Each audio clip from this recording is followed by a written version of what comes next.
Here we are again, man. Here we are again. There's two letters I didn't want to see when it came into discussion about Deshaun Watson. That was IR.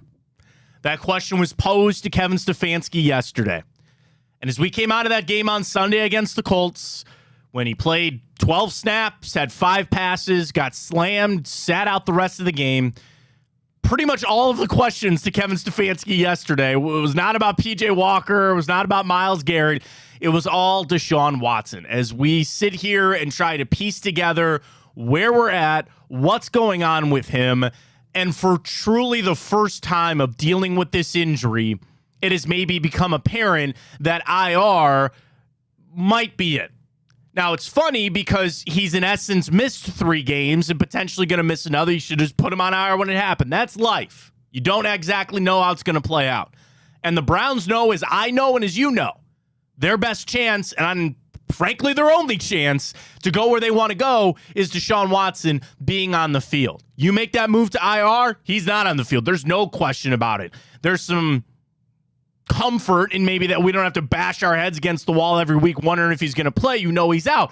But if there is that tiniest little chance that he can play, IR takes that all the way. And if that's the move, then what do? You ride it out with P.J. Walker, who's got to be elevated to the regular active roster. Do you go back to Dorian Thompson-Robinson? Do you go try to call on Jacoby Brissett, get him back for the Commanders, or dare I say a free agent quarterback? A lot of people wanted Carson Wentz in that draft. Maybe it's just fate be damned. And he finds the way to the Browns. I don't know.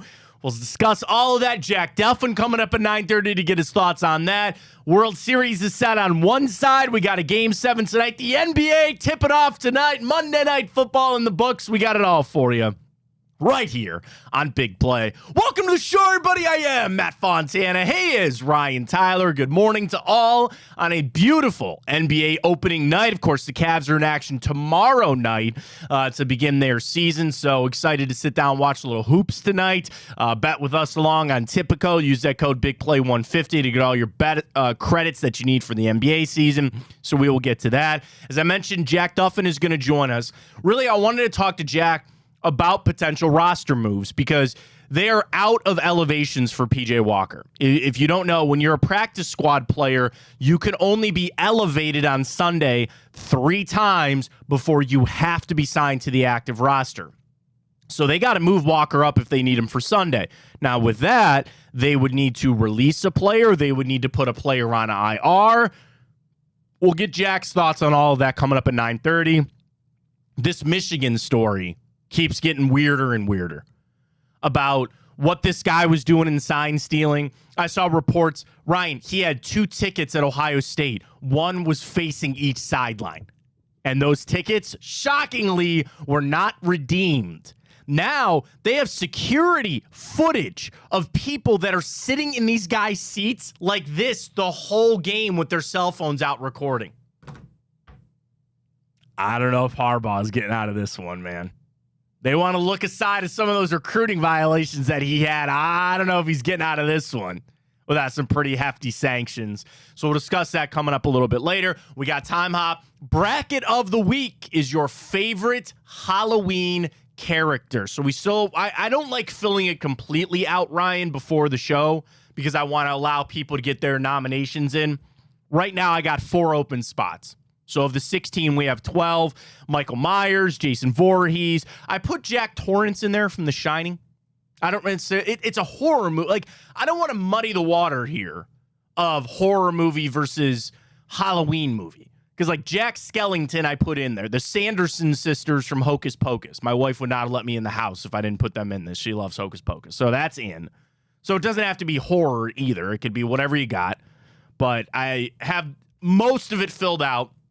We'll take any and all suggestions at Matt Fontana 83, at Matt Fontana Show, and at Ryan Tyler 33. So we'll get to all of that a little bit later. So Watson, where are we at? And every single availability for Kevin Stefanski, he is going to get bombarded with questions about where Deshaun Watson is and what's going on. The first thing we got to start with this morning, Ryan, is a question posed to Kevin Stefanski. Shout out to Jake Trotter, ESPN NFL Nation reporter. He asked Kevin Stefanski yesterday, is IR a consideration for Deshaun Watson with that shoulder injury? Here's Coach Stefanski, sound courtesy of the Browns. Yeah, again, I think day to day, always gathering information.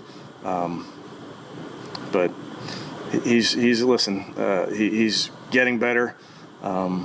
He's a competitive kid. He's working hard. Kevin Stefanski is a really smart guy. He handles press conferences really well. That might be some of the most flustered that I've heard him. I've covered the team since he came here. Can you play it again for me, Ryan? Listen to how, and this isn't a shot at Kevin Stefanski. This is him in every fiber of his being not trying to say something to the question, should you put Deshaun Watson, or has it been discussed and considered putting Watson on IR? Listen to Coach again. Yeah, again, I think day to day, always gathering information. But he's getting better. He's a competitive kid. He's working hard. Yeah. I'll sum it up. Brian, ask me the question that was asked to Coach. Have you considered putting? I was thinking of how I wanted to word. I was going to do something funny, but no. Matt, have you considered putting Deshaun I'm Coach Watson Stefanski here. I'm Coach Stefanski here. Coach Kevin, have you considered? Ryan, good to see you. How's it going? How's big play? Good to see you. Go ahead, yeah. Coach Stefanski, have you considered placing Deshaun Watson on IR? Yes. Yeah. That is what it was, right? Is that not really what he was trying to dance around? Of course they have. Of course they have considered that. For 2 seconds, maybe. For a longer conversation, possibly. But there is no world that the Cleveland Browns, as smart as they are and as in tune as they are, of course they have thought about it. Of course they have thought about putting Deshaun Watson on IR. That has at least been discussed. Now, it could have been a quick, no, that's not really where we're at right now. But I can almost guarantee you, it's at least come up in conversation, because that's how hard this situation has been. That is how hard it's been on the organization. I'll tell you this, Ryan, if it was any other position, well, frankly, he might be able to play, because I think a rotator cuff injury, the way that he has it, like, you don't need a rotator cuff to play defensive back, okay? So it is dependent on the fact that he is the quarterback. But what I'm saying is, an injury like this, I would think anybody else, they've considered it. Like Jerome Ford, unfortunately, he's got that dreaded high ankle sprain. And there's reports that he will miss 1 to 2 weeks. That would be an IR consideration. So 1 to 2 weeks, it's 4 weeks. Yeah, but 1 to 2 weeks to get it healthy. You know, with those, sometimes they go longer. He needs a week to get rehabbed, a week to get back into things. That's an easier decision to make. It's not Deshaun Watson. But the issue is, they've gone back and forth with trying to get him out there and trying to make him play. What is the advantages? I love a good pro-con list. What are the pros and cons of putting Deshaun Watson on IR? The pro, you know he's out. You can game plan. You can be ready for a game knowing that he's out. And frankly, I think that helps some of the fans out there too, just to know, hey, man, he ain't playing. He's out. Another pro, maybe rehab is different. Maybe they can approach his therapy differently because they know they have the time. Are they, and I'd love to ask this question, are they doing therapy to try to get him to the games on Sunday as opposed to therapy for the long term? Because you can't, if he's trying to play every Sunday, I would imagine that maybe therapy is different as opposed to he's out for 4 weeks. Like, again, I'm not a doctor, but if you knew he was out for 4 weeks, I would imagine week number 1, Ryan, is we're not going to do anything. Just put it in a sling and sit around and do nothing. You know, work your legs out and keep your cardio up the best that you can, but we're not going to do anything. And then in a week or two, we'll start with the electric stim, or we'll start with the ice, and we'll start with all these other stuff, where they're approaching it every week of trying to get him ready for the game. So that is a pro of putting him on IR. In addition to, it's then PJ Walker's team. We'll get into that discussion in just a second. Kind of the message of the team is don't keep looking to Watson, too, because I think that's another part of this. As the team navigates this, they're going to continue to look at Deshaun Watson and believe that he is going to walk through that door and save them relative. Okay, they've won the 2 games. Well done on their part. But the team is still looking at Watson saying, you're going to play or not? Are you going to go? And it's not a negative thing. Wyatt Teller, as a dad, I appreciate very much what Wyatt said yesterday. He goes, it's like when your kid's sick. What do you do? Yell at your kid that he's got an earache? No, it's not their fault. It's not Deshaun Watson's fault he got hurt. So I don't think the team's looking at him trying to say, oh man, it's his fault he got hurt. And I don't want to buy into the toughness thing. And if they think he's out there, he can't play. He's not out there. So it's just the calming presence of it. Those are all the pros for IR. The cons, he's not going to play. For a fact he's not going to play. The roster position is nothing.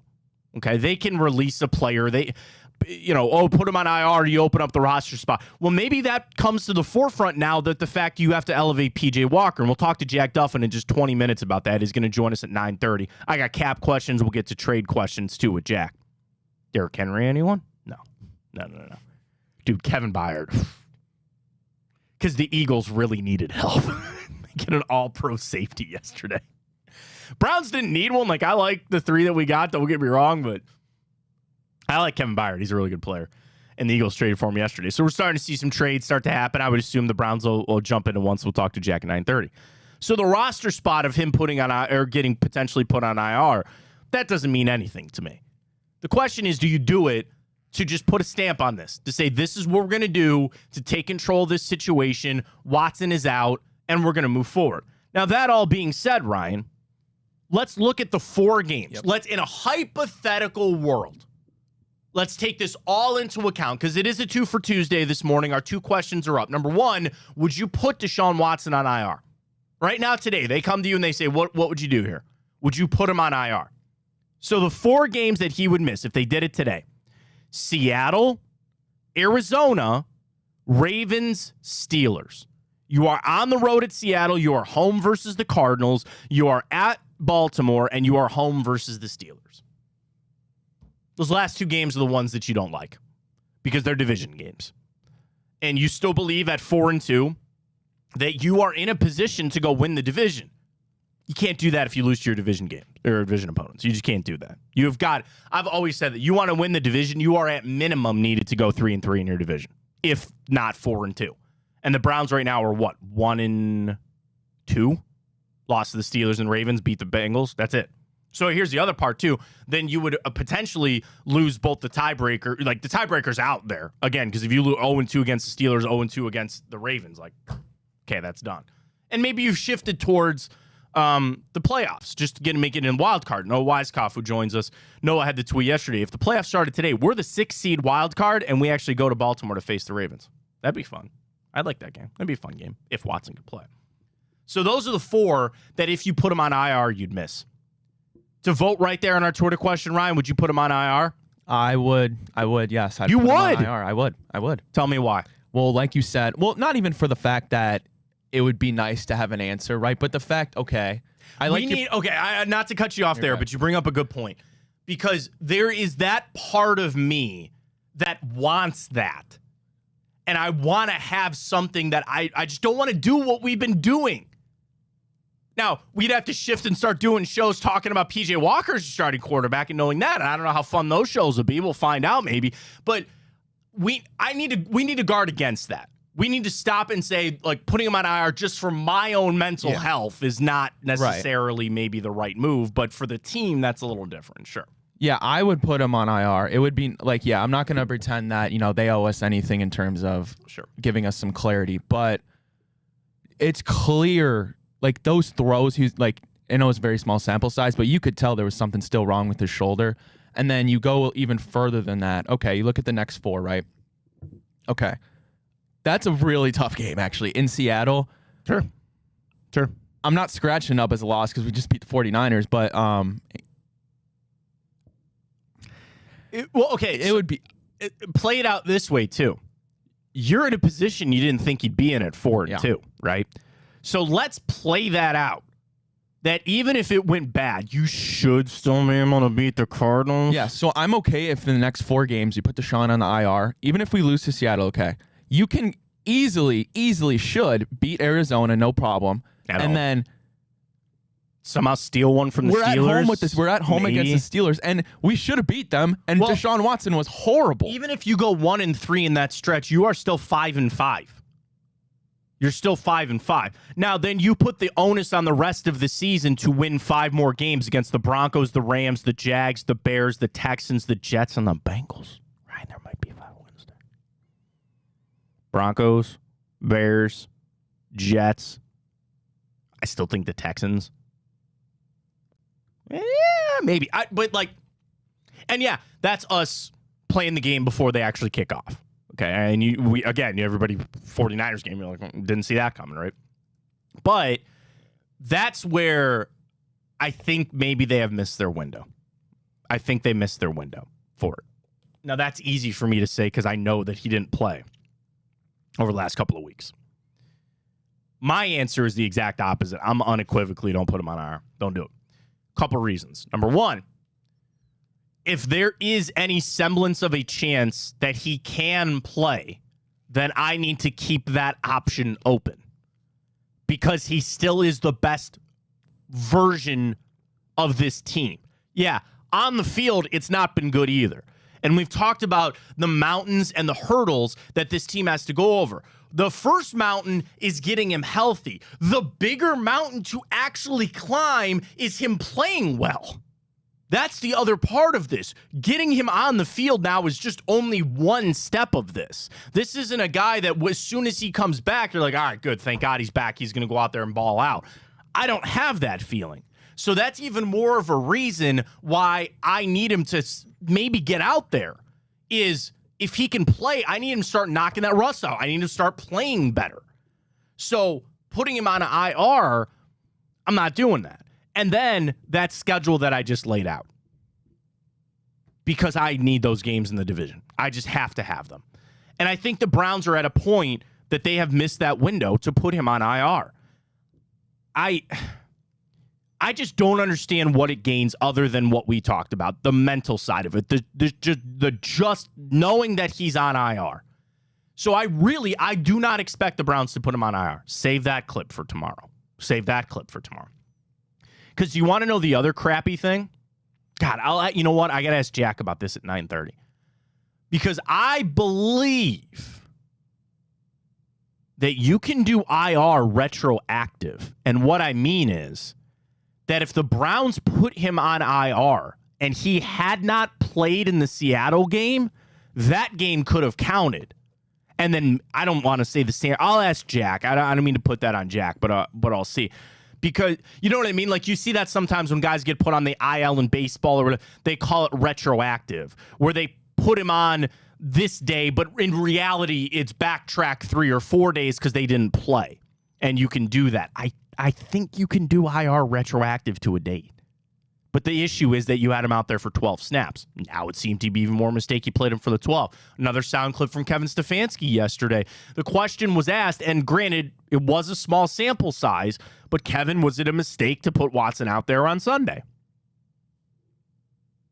Yeah, I think I'll always take all the information I have, Tony, when making decisions on our players. I think it's way, way, way too small of a sample size to make a consideration on that. And what he's saying is, right, you had 12 snaps, you had 5 passes. What are you going to take away from that?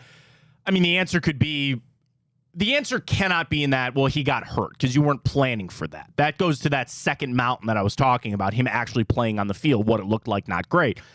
So that's where they're caught in this bind. And I'd love to hear from people in the Twitter inbox, at Matt Fontana Show, at Matt Fontana 83. Like, what would be the pro of putting him on IR? It would be, yes, the mental side of it, the just being able to say, like, we know he's out, we know he can rehab, but then you are just putting such a squeeze on that remaining, how many games? So what are we in? We're 4-2, there's 6 games, 7 games left. You are putting a squeeze on those 7 games, Ryan, that I would probably need you to go 5-2 in 7 games with a guy coming off IR that still isn't playing great on the field. That is backing yourself into a corner. And frankly, I don't think they need to put him on IR. The IR in football, of how they've done it now, with the 4 weeks being out, is truly meant for guys that they know they're going to miss 4 weeks, sometimes even 5. But in the past, if you put them on IR, they were out for the year, and that was stupid. Yeah. So I really like the change that they have made. And now, remember when it used to only be 2 guys that could return from it?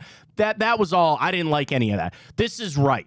If a guy is going to be out for 4 weeks or a month with, a knee scope or meniscus, whatever, and they're truly going to miss a month, put him on IR, get him healthy, and bring him back. That is, I think the other problem is that they don't know that Deshaun Watson's shoulder is a month injury. It's turned into that now, but you didn't know that back in the time. You didn't know. You didn't have a crystal ball to know that this would truly be a month thing. I think they've missed their window. Yeah, no matter how you want to slice it, I think they have missed their window. I truly do. So with them, if they decide to go down the route of not placing him on IR, it's like, okay, we're gonna, let's say, wait 3 weeks. We get through Seattle, we get through Arizona, and then let's say we get to the Baltimore game, right? So you're kind of trusting Deshaun to and obviously they have all the medical staff, but you're trusting him to know his own body. And let's say we get to that Baltimore game and he says, oh, you know what? I'm feeling good. Maybe we're a week ahead of where we thought we were going to be with that injury, right? You just don't want Deshaun Watson to go out there against Baltimore and then just have another setback. That would just be huge because then you're further in the season. You have another game right after that division game, and then it'd be a perfect opportunity, like you said, down the stretch, some very, very winnable games. Well, then the other part is that the week, right? A reason to put him on IR is you're not jumping back and forth all week if he's going to play or not and have the same situation that you had in that first Baltimore game. You wake up in the morning, oh, crap, he can't play. And then you got to turn it over to somebody else. You would avoid that with IR. You would. So I just don't see it. Save that clip. I really wouldn't see them moving to the IR. So our question is up at Matt Fontana Show. We're asking everybody, would you put Deshaun Watson on IR? If you were Andrew Berry today, would you put him on IR? My answer is no. Ryan's answer is yes. Right now, 73-27 people say yes. Nick in the Twitter inbox. Let's get him back to 100%. Apparently, we never learned after the Baker fiasco. See, I read the Baker fiasco differently than some. It's that the Browns wanted him to sit and he didn't want to. Like, I think it's different. I guess the lesson to be learned is playing guys when they're not fully healthy. Yeah. My smart-ass response is that nobody's healthy in the NFL. Yeah, so Matt, let me ask you this then. Okay, let's say we get to that Baltimore game, right? Mm-hmm. And let's say Deshaun isn't fully 100% healthy. Let's say he's like 90% healthy. You know, he's almost there. If you're Stefanski, right, you're looking at this situation, do you go, hey, we don't have a great chance of winning this if Deshaun's not 100%. We're going to just sit you and we're going to wait another game until Pittsburgh. Well, I mean, a 90%, like, I wish there was some automatic scale to tell you. I think 90% is fine. Okay. But then you are entering what exactly happened on Sunday. He gets smashed again. He gets smushed trying to do this. Let alone what that does to your offense. They're not running any more quarterback sneaks. And granted, they do it with Harrison Bryant a lot, which is smart, I think. But imagine what it changes for Kevin Stefanski's play call. Because if he's not fully healthy, there's probably throws, Ryan, that he can't make. There are probably, you think you're going to get as many RPOs that you would normally get because now you're putting him in harm's way. All of that needs to be factored in, too, on what that scale is of getting Deshaun Watson out there to play. It's tough, man. It's a real sticky situation. It is. All right, our second 2 for Tuesday. We got into this debate yesterday. I don't even remember how we started talking about breakfast beverages or something like that. I think, Matt, it was, we were just talking about we were like, oh, listening with your morning coffee. And I was like, well, what about my mimosa? And I said mimosas are disgusting. You're wrong. I hate them. So our second 2 for Tuesday, mimosas or Bloody Marys? Bloody Marys. Ew. What? Okay, let me ask. Do you like tomatoes? No. Or no? Okay, yes, I like tomatoes, but I don't. Okay, I don't like ketchup, and I don't like tomato juice. Like, ew. Bloody Marys are just delicious. Ew. There's some. Plus, then if you go mimosa, what do? They pour you a little champagne. Yeah. with your orange juice, which I don't like. Here's where I like oranges. I don't like orange juice. Interesting. And then that's it. What do they do? They put a little orange slice on it, or people, they could do grapefruit, or they could do a little mix or whatever. Okay, fine. The Bloody Mary. Oh. You can sit down at a Bloody Mary bar. And I'm throwing a celery in there. I'm throwing a pretzel rod. Give me some olives. I want some cheese. I get one of those long toothpicks, and I'm stabbing pepperoni, and I'm stabbing everything that I want. And I get this giant, gaudy meat and cheese filled kebab. That's not making me sway my decision in Are any you way. insane? No, I think you're insane. And then you just dunk it right into the Bloody Mary. Sprinkle some Old Bay. God, I love Old Bay. You put that right in it. There's different Bloody Mary mixes to be had. You like spicy a little bit. You like this over here, a little more chunky, little whatever you want. And then it's just you just sip on it. Well, sip on it, enjoying your brunch. It's good to see our viewers are being a little bit smart here. Mimosa's got an early. It's early. Hey, calm down over there. It's early. It's early. Okay. Stop the count. Relax. You ever had a red eye? No. So a red eye. They're signing up soon, but shout out to our friends at Garage Beer. You take a beer and you pour that into a tomato juice. That is also a pretty fine beverage right there. Come on, Ryan. See, mimosas are bland. Mimosas are just mimosas. They're delicious. You get all the accoutrement when you go with the Bloody Mary. I think there's more to do with the Bloody Mary. There's more to do. Do you ever find a mimosa bar? No, you find a Bloody Mary bar. I'll make a mimosa bar in my basement. What are you going to do? Hey, I got orange juice and I got some champagne. Sit on down. That's exactly what I'm going to do. Here's a funny story. A prior life, my wife and I were married, no kids. And our friends and I, we were millennials, so we enjoy a good brunch. So we would go, and same thing. They'd always have the Bloody Mary bar, and we'd hang out and enjoy our brunch. So when COVID hit, all the restaurants got closed. One of the most fun days that my wife and I had in COVID was on a Saturday. I made her an at-home Bloody Mary bar in our basement. I got pretzel rods. I got the cube cheese. I got a little pepperoni. I got bacon for myself. And then I got our favorite Bloody Mary mix. So we had some vodka, some ice down there. We sat down. We watched stand-up comedy for like 8 hours that day, just hanging out. And I played my Sega Genesis to throwback. And we just hung out. It was one of the best days. So the at-home Bloody Mary. How many people out there listening or watching right now, when you wake up to go to the Browns game on Sunday, what are you packing? Your Bloody Mary stuff. Because you know how many establishments. I'm bringing a bottle of champagne. I'm bringing my orange juice. And everybody's going to leave your tailgate, Brian. Everybody's going to leave your tailgate. What I drink. No, get out. Come on now. We need Jack's vote. He's here. Jack, come on in. Jack Duffin's going to join us. Now, Jack might vote for another beverage that I like very much in the Irish coffee, Jack, because that's another favorite for me. We're debating brunch beverages this morning. Mimosas or Bloody Marys? Your vote, please. It'd be a Bloody Mary. Oh, but that's why we have Jack on the show. I drink cider all hours of the day, so I mean, I'm perfectly content with going for a cider. And it's usually 6 o'clock for a 1 o'clock kickoff for me. So everyone else is worrying about can they start drinking. I've been on it 6 hours, so it's all good. I love it. So many people love the London games. So they're like, oh, you wake up kind of early. For those who don't know, Jack's over in the UK. So you're flipped, man. So your Sunday is really the perfect one where you get all these hours of just hanging out, but then you probably have to stay up till 3 a.m. to watch games, right? Yeah, primetime games that are for a 1:20 or 1:15 kickoff in the morning, not great. No. Weren't too bad last night because my sleep pattern is still destroyed from being on the west coast of the States. So I couldn't sleep and I got to enjoy a good game. There you go. Well, the Browns are 4 o'clock this weekend. So what time? So they're in Seattle, 4 o'clock for us. What's that? That's got to be 10 o'clock or something for you? Yeah, 9, whatever it is. Well, we will see how it goes. Jack Duffin joining us, of course. We want to have Jack on really because there's a lot going on right now with some Browns on the roster side of things, most notably P.J. Walker. So, Jack, Browns cap and roster building at the OBR. Jack, when it comes to P.J. Walker, explain to everybody this practice squad elevation, what it is in the NFL, and maybe what you think the Browns will do with P.J. Walker moving forward. Yeah, so with the practice squad, you can sign 16 players there. You can let them go as you want. You're still in full control. But you can elevate a player up to 3 times during the regular season. So it's one where PJ Walker's now done his 3.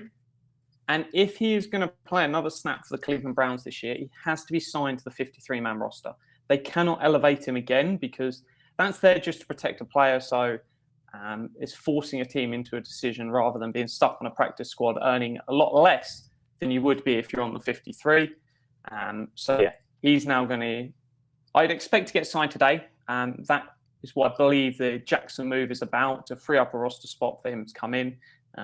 But I guess we'll see that confirmed later on today. I'm sorry, so that you believe it might be the Deion Jackson move? Like, because he was signed to the active roster for this game, you think that'll just be the cut and then they'll bring up Walker? Yeah, it's already been announced that he's getting waived. Oh, okay, I missed that. So There's your move. He's off, that would make the most logical sense. But hey, it's the Browns, so we take it with a pinch of salt. Jack, what would you do with Watson with IR? We played the clip earlier from Coach Stefanski. He sounded a little flustered on it, didn't want to answer. Our question this morning is, would you put Deshaun Watson on IR? In all honesty, I wouldn't. I would just leave him around there because it's not no one knows. And I think that stems all the way to the medical team because there was obviously conflicting stuff early on there that I don't know whether it's misdiagnosis or what happened early on with, can he, can't he play? That probably naturally stems from them. But I wouldn't say the idea of locking him out for 4 games doesn't make sense. You've got enough inactive spots on the roster that you can just leave him inactive for 2, 3, even if it is 4 or 5 weeks. The value of that one roster spot isn't enough for me to go put him on IR. It's just like allow him the time it takes to get better. But if it is 1 week, if it is 4 weeks, I'm cool with him burning a roster spot that, hey, if a Deion Jackson on the bottom of a 53 or someone else, it's not the end of the world. Yeah, I agree with you. I said don't put him on. Just kind of play it out, see how it goes. Jack Duffin joining us from the OBR. Follow him on Twitter at Jack Duffin. When the Browns, with Jerome Ford as well, missing a couple of weeks, so now you're down to Pierre Strong and Kareem Hunt. And I think, Jack, you've done this before, too, where you look at the averages of how many players per position the Browns carry and how many guys they make active on Sunday and all that kind of stuff. It's great to follow at the OBR. When you look at the Browns' current roster construction, can they live with just those 2 running backs that you think and use that position to elevate Walker? And a lot of people have the question, too, Jack, why wasn't DTR the emergency 3rd quarterback on Sunday? I thought that was a little confusing as well. So I'll do that one first. To have an emergency quarterback, which is the 3rd quarterback, can be inactive, and then he would play only if the other 2 are injured. You have to have all 3 quarterbacks on the 53-man roster. They can't be practice squad elevations. So if we then see Walker signed to the 53 this week, that 3rd quarterback would qualify for the emergency rule next week. So even if Deshaun Watson doesn't suit up, he could, in theory, play if the other 2 go out injured. You can't bench a quarterback and qualify for the 3rd QB rule. They both have to be legit injuries. Well, real quick, Jack, not to cut you off, that is even more of a reason to not put Watson on IR, because now if they do elevate Walker to the active roster, you're going to have that 3rd quarterback kick in, and there's even more of a reason maybe not to put him on IR because now you have that built-in, kind of backup. Yeah, he could. Hopefully we never get to the spot where both Walker and DTR go down in the game. But in theory, you could then pull them up and go, look, we know you're not 100%, but can you just go out there and throw a couple of balls to end the game? I don't think, even though under center, Harrison Bryant this season, 80% success rate on 1st downs, 4 for 5, I'm not ready for Harrison Bryant quarterback. Yeah, no, we don't need that. I mean, we'll just be sneaking and pushing it all the way down, trying to get a 1st down right there. Not a world I want to live in. Jack Duffin joining us. Might be a hard question here for you, Jack, but this seems to be the time, and we're going to talk a lot of trades coming up, but I feel like we're entering that era where maybe some extensions come out. Like we've had in-season extensions before. We've talked about some of the guys that are eligible, some of the guys that maybe have popped up. I don't know about Donovan Peoples-Jones at this point of the season. My guy, Grant Delpit, has been playing like a man possessed, so I'm sure he's earned himself a lot of money. On that extension front, do you see anybody as a potential for in-season right now? Corey Bjorquist, probably. I went left field last year and went with a long snapper as the most likely person to get extended next, and it did happen. Charlie Hewlett paid well. I think Bjorkquist is probably the most likely in season, because I think with Delpit they probably want to see what they're getting before they commit, because the first 3 games was elite, and then we've been not bad, but we've been near our average in the last 3. And hey, you can throw that onto Jed Wills. For the first 4 games of the season, Jed Wills looked like a replacement level player, and he's been league average the last 2 weeks. So it's one that you don't want to spend crazy money on Grant Delpit off a 3 elite game sample size, and then you're tied into 15 million a year, and it's not great. I worry about any long-term future for JOK in Cleveland. The fact that it seems like he was benched in that last game. He around under 50% of snaps. The fact that Tony Fields got nearly the same amount, I think 2 less snaps, that speaks volumes to the way the coaching staff view him. And Walker Jack, was 100%. there was a drive, I think 1 or 2 full drives that we didn't see JOK in any packages out there. That's a great point to bring up. I mean, not great for JOK, but you're right. There were whole drives that we didn't see him out there. And it's like, if he wants to be in that range of, he's not going to be in the top linebacker numbers like some of these guys from 49ers where they're talking 20 million a year. But even if he wants to be in that 15 million range, you've got to be playing 70% of snaps. The thought that a coach would ever take you out if you're going to be earning 10 million a year or more, it's just, you shouldn't be doing it. So I worry about his, and that's it, because guys like Newsom, etc., you can't touch until they complete year 3. And you asked me about running backs earlier. They could roll with just 2 on the 53-man roster, but they would need other guys on the practice squad, because in previous years, 3.7 was their average across the whole year last season for how many were active on game day. But they've always had 4 on the 53-man, and that's not including Felton, because he was always a bit of a wide receiver instead. So it's one that, in theory, they could have 2, but they're going to need to sign a guy, somebody in there that they can put on the practice squad and then elevate them on game day. I was going to say elevate them, yeah. And then they're just out there if you need them, maybe a little special teams, but just kind of burn your elevations through one of those guys, right? Yeah, and you're allowed 2 elevations for every game, so that they could go that route. When Chubb went down, the player I had my eye on was Cordero Patterson. I think that would be an intriguing trade. He's due $2.6 million for the rest of this year, which isn't a crazy amount. It's more than you want to spend, but I think he just brings something different to the game. And he's Atlanta's 3rd QB. People are asking about, hey, can you trade for this team's running back 1? Or even Zach Moss, people have been asking about who's running back 2. It's like, unlikely. You start talking about running back 3 that is on a little bit more money. That's definitely in play. Dearness Johnson's another one lots of people ask on. Yeah. He's playing over 50% of special team snaps. So if you're Jacksonville, what are you don't take away one of your core special teamers unless you're getting something in return. So I don't see him as on the trade block, unless you were going to give up sort of say a 5th or something, and then why would you even bother? So I think it's an interesting one. And hey, you've still got Playoff Lenny out there. And if you sign Playoff Lenny, you're guaranteed January football. So it's got to be intriguing. Just on that alone, the jersey sales as well, Jack. I mean, I think that makes a lot of sense for the Browns.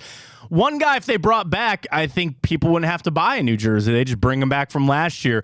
That would be Jacoby Brissett. I want to give you the floor here, Jack. However you feel about it, his name has been brought up, is that if Watson's going to miss extended time, that if you got to turn it over to somebody, we know he didn't win that job. It's Sam Howell's job. I looked up his cap yesterday, talking about Brissett. You could get him for, I think, half the season basically, so you're about $4 million, maybe a little more. Jack, the floor is yours. Do you believe the Browns should go make a trade for Jacoby Brissett? So I don't. And the reason why is he is better than what we're getting at QB play. And that's I think that's just 100% agreed.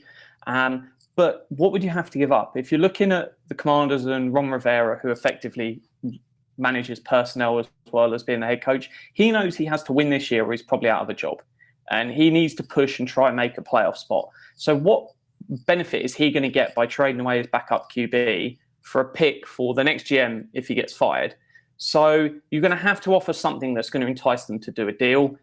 On the market, he cost $8 million this offseason. Dobbs was $2 million, so 4 times more valuable than Dobbs, according to the NFL as a bidding market. Dobbs went for a 5th, and you got Dobbs and the 7th went for a 5th. So I think you're probably looking at a 3rd round pick for half a season of Jacoby Brissett.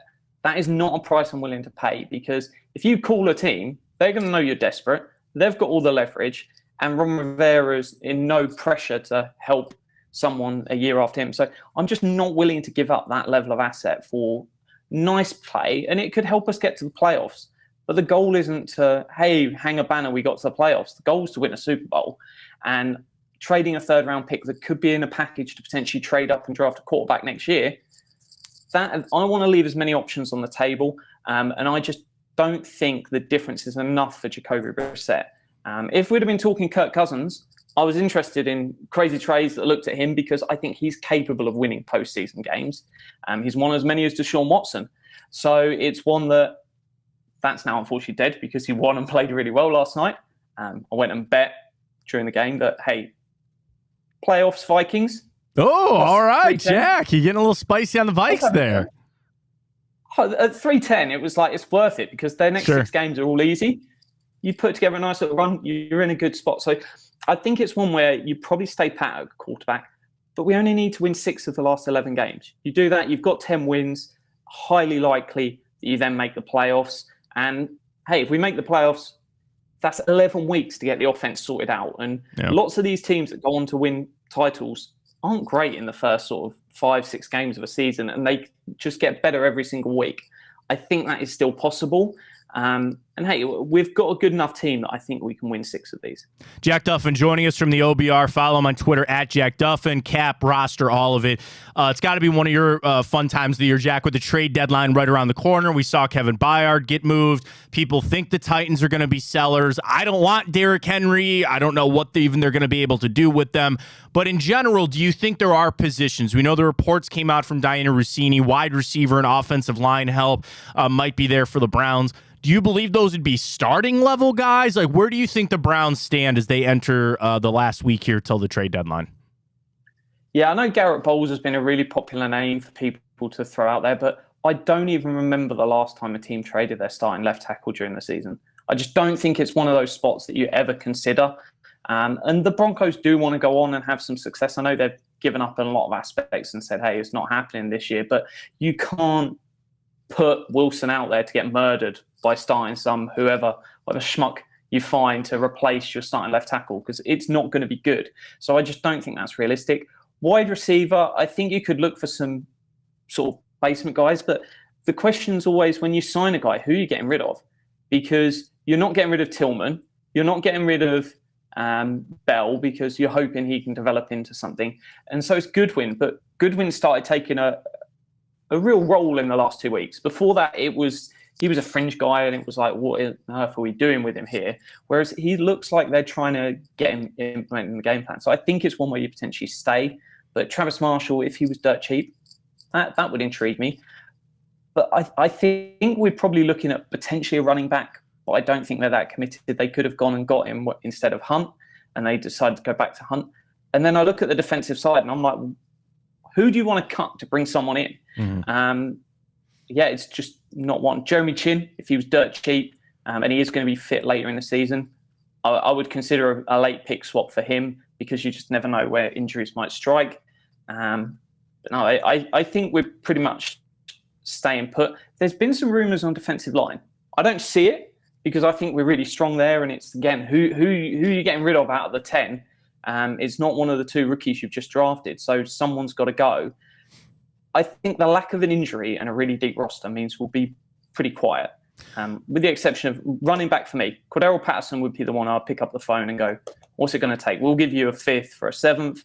Let's just get the deal done and bring someone in. Yeah, and my thing on Bowles real quick, I agree, because there was also no world that I ever saw Garrett Bowles and Jed Wills both on this roster for the cap numbers that they would be. I said you either had to get Wills out of there in the same deal or trade him away or move Wills back to right tackle. And then you combo in with what you said, Jack, which I agree. Wills has actually been playing a little bit better recently. So I think we can go ahead and scratch that Garrett Bowles one off. I don't think Jerry Jeudy's coming, all that. Final question, Jack, on the way out. Just in the NFL. So we've seen Byard get moved moved. He was an all-pro player. We've seen some of these other trades. Do you believe this is going to be a really busy trade week in the NFL, or one of the more quiet ones, relative knowing that the NFL one is nothing like the NBA or baseball trade deadline? Yeah, I think we'll see some fun, but it's more likely it's not going to be high profile guys. I think it's more likely to be your Bayard, stuff like that, sort of roster pieces from teams that are going, hey, our season's done. And it usually tends to be guys that are out of contract at the end of this season. So they're not pieces for the long term. It's just guys. And keep an eye out for injuries because I think is at the end of, have we got this next series of games, or does it close just before? I think it's I want to say it's next Tuesday. Yeah. It's always. I feel like it's always on a Tuesday at 4:00. So I'm pretty sure it's a week away. If there's any injuries next week, that's the time where it goes crazy. Yeah. So I don't know if anyone got injured looking back at the games this past week, but if we see injuries next week, that's where you get some panic selling, where people are going out and buying. Because if you get to that situation, say Okoronkwo goes down, you're picking up the phone and you're going out and buying an edge. Doesn't matter who it is, you're getting somebody in there. So injuries are the key thing to keep an eye on now. Anyone goes down in practice, go and make a move. And hey, we're in a nice spot. In the past, we're looking at the Browns roster and we're going, hey, we can add a player at every single position. We can't, because you've got guys like Okoronkwo, you've got guys like Maurice Hurst, you've got guys that are producing really, really good football from depth. And hey, we're not used to depth in Cleveland. We're not used to even good starters. So hey, it's evolving roster building. It's a new world to be in, Jack. We really appreciate your time, as always, at Jack Duffin. Follow him there on Twitter, Browns Cap and Roster Building at the OBR. Jack, we'll catch up, maybe see if the Browns do make a move at the trade deadline. I'm kind of with you. I don't think so, but we'll catch up soon. All right, I appreciate it, and go get yourself a Bloody Mary here in the midday over there for you in the UK. Enjoy it. Hey, Jack, producer Ryan here. Just a quick question for fun. What do you gauge as the trade value for somebody like Derrick Henry? I think he has like $6 million left on his contract. And also who do you see as the most likely potential buyers right now? So I think something like a fourth probably gets Derrick Henry done, because it's just more about A, dumping salary, and B, teams want to sort of, you can't officially tank, but if you start getting rid of your good players, you lose more and you go higher up in the draft to get the quarterback of your dreams next year, because Ryan Tannehill's pretty much done in Tennessee. So they're keen to sell. And also usually in the NFL, it's like you don't see trades within the division, within the conference. Right. When you are tearing apart at the end of the season and guys are going to be free agents and your season's done, you sell to whoever the highest bidder is. It doesn't really matter. It's just like take the money and go. Which teams out there? I think injuries will be a big part, but 49ers will probably look to strengthen after just a couple of losses. You get some panic buying. Dolphins, Bills, I think are definitely going to be out there looking. Being thrown around. Yeah. Pardon? I've been seeing the Bills as a name that's been thrown out for a potential Derrick Henry trade, which would be super interesting. Yeah, I'm happy that the Vikings won last night, because I just felt like Hunter was going to end up with the Baltimore Ravens. That just felt like such a Ravens move. So when they won, I was like, yes, kill that trade. It's always good to know that the Ravens shouldn't be getting better. Yeah, there we go. Great stuff, Jack. We'll talk soon, all right? All the best. Bye. There he goes. Jack Duffin from the OBR. A third for Jacoby Brissett. I agree with Jack. That's too rich for my blood. It is. I was sitting here discussing maybe you could get a fifth because that's what you got back for Dobbs. But Jack brought up some great points. So that's why we love having him on all the time. But yeah, Ryan, I mean, it's just such that balance, right? Because, and then you saw the look that I made with what Jack said. He goes, you might need that 3 to move up and go to quarterback next year.